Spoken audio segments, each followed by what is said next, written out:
はい、皆さんこんにちは、ファランです。今日のファランチャンネルは前回の動画の神宮皇后の内容にありました、人質についてのお話をこの三国遺事の中にある、記事を今日は勉強会形式でお話を進めていきたいと思います。題がですね、ナムル王という王なんですけども、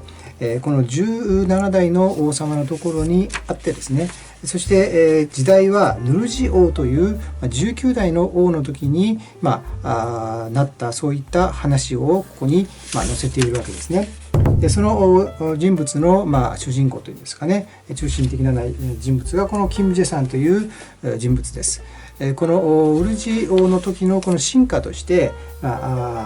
自分の使命をですね全うすると、要するに人質を救出して、そして、自らはですねその使命を全うするために、命を捧げていくというような内容になってきます。今日もですね最後までお付き合いをしていただければというふうに思っております。それではですね、この内容を少しずつ読みながらお話を進めていきたいと思います。少しライトが当たるので、黒板がそのライトの光でですね、光がちょっと当たってしまうので、ライトを消して今、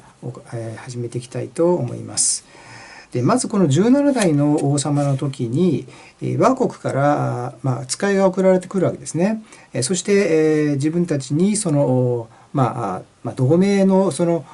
気持ちというんですかね、同盟の条件として人質を一人王子をですね、王の子供を送ってはどうかということで提案をするんですけども、その時に結局この新羅の当時はですね百済と非常にこの争っていたわけですから、なんとか倭国からその味方につけるという条件もあって人質を送ることになったと。それがここに今漢字で書いている美しい海と書きますけどミヘというですね、人物が倭国に送られていくと。ミチルフィーというですね、こういった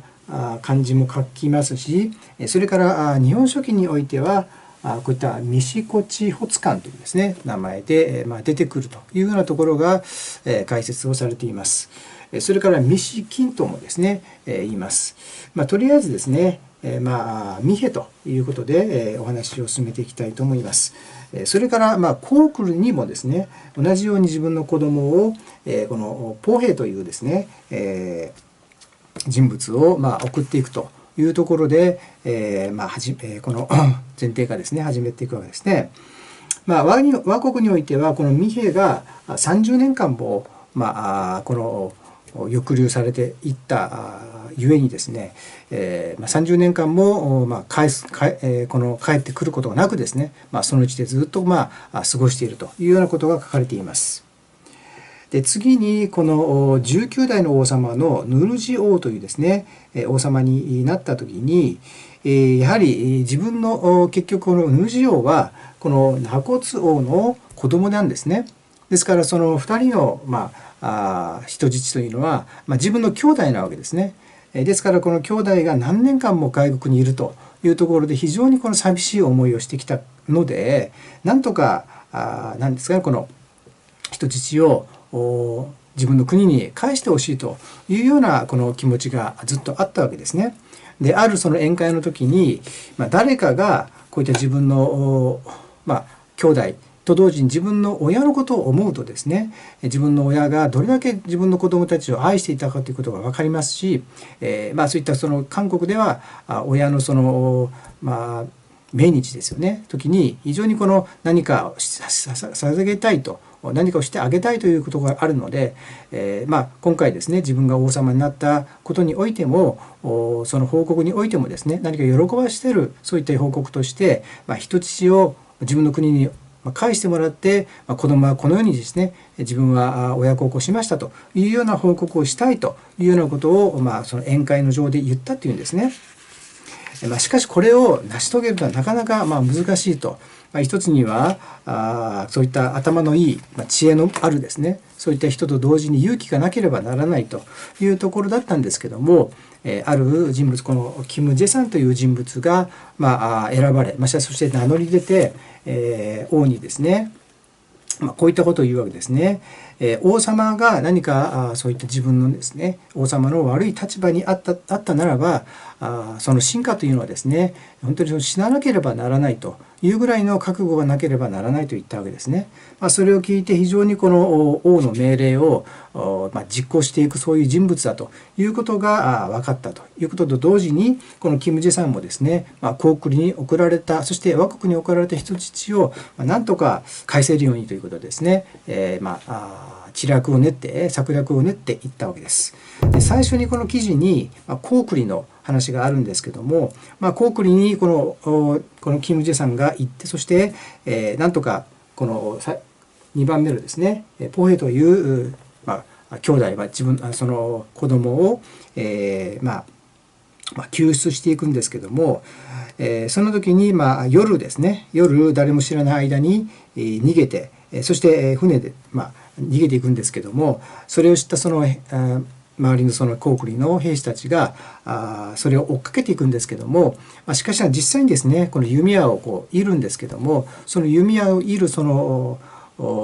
なんていうんですかね、この刃の部分ですよね、刃の部分をなくして、そしていってるということなんですけども、これは結局はポヘが非常にですね、このポヘという人物が高句麗に人質になったとしてもですね、周りの人に本当にこの優しく、そしていろに尽くしていったがゆえに、もうこのポヘが逃げることにはですね、もう何も言わないと、どんなことがあったとしてもそれは逃してあげられるというぐらいに、ポヘがいろんなこの高句麗の中で尽くしていった、人々に尽くしていったがゆえに、そういったこの結果になったということなんですね。それでポヘがこの自分の国新羅に帰っていって、そして王様に会って、そして本当に王様は喜んだんですけども、やはり一人が帰ったとしても一人はまだ捕まっていますから、なかなかその満足はいかないと、満足していないわけですよね。何かその目がね2つありますよね。人間にはあったとしても1つがないような、こんな感覚であるというようなところで話していったわけなんですね。そして、実際にじゃあ倭国にもう一回このキム・ジェさんが向かっていくんですけども、このキム・ジェさんがこの倭に行って王様に、天皇にですよね、王様に嘘をつくわけですね。自分はここに来たのはこの新羅の王様が自分の親とか兄弟を苦しめてると、苦しめたり、そして殺したということで、私はその国からですね追われて、そして自分は今この国に来ていると。要するに自分のこの倭国に行ったこの人質を救出するためなんですけども、別の嘘をついて、そしてその方便でなんとかその国に忠誠を使うと、自分の王様の臣下になりますというようなところであったわけですね。無事にこのミヘですね、会うんですけども、ミヘと一緒にですね魚を釣ったり、そしていろんな生活をしながら、取れた魚もですね王様に捧げると、天皇に捧げることによって、天皇はすごく安心をするということなんですよね。で、あるその夜にとてもその霧がかかっていた時に、このミヘを新羅に送って、そして逃がしていくというところだったんですけども、ミヘは自分一人だけでですね逃げることはできないと、あなたも一緒に逃げましょうと言ったんですけども、私はあなたをね助けるためにこの国に来たがゆえに、もしね、今この国、日本に、の国に残って、そして自分の国その使命を全うしますというようなところで、一人このミヘだけを送って、そして助けたということなわけですね。で、結局それを知ったこの倭国のこのいろんな